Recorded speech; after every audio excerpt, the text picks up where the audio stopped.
Nanging menika ibaratipun kados dene jemparing. Jemparing karepe piye? Gumantung ingkang lepasaken. Mongko ingkang lepasaken menika Yang Bisma. Kula namung nderek kemawon. Yen panah karo Arjuna kuwi meksa beda. Beda. Yen jemparing ora duweni nalar. Yen to Janaka duwe nalar, duwe pikiran, duwe ulur pemetu, iso mikir. Ngene, rungokno. Weningna sing dadi rasamu. Weninge pikir andayani pikir kang wening. Ngono.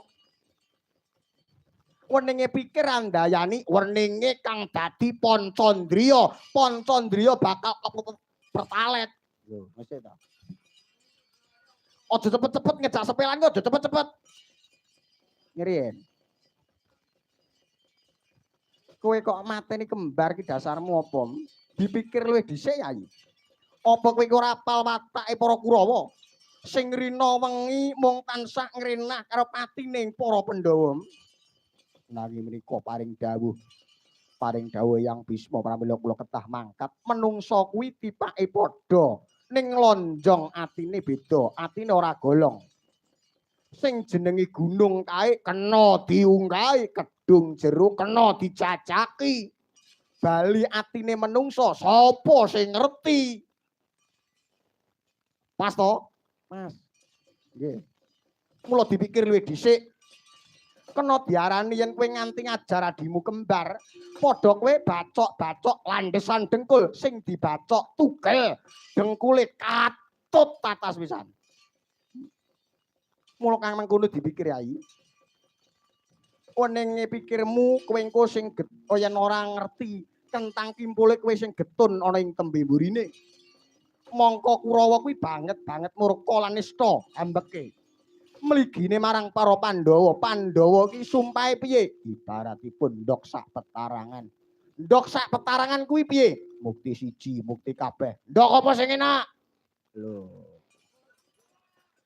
Nek sana sambung rapete. Ndok dikukur. Ngene ta ki. Merga kuwi ana paribasan, ana Janaka.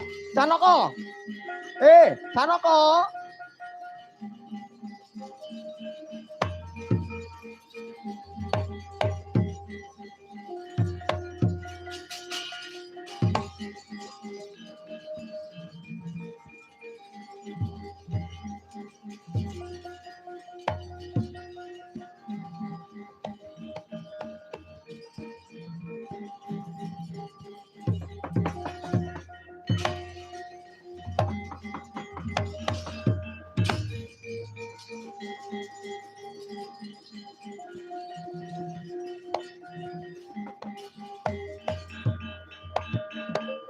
Saya talwarara sabyor lintang kumedhap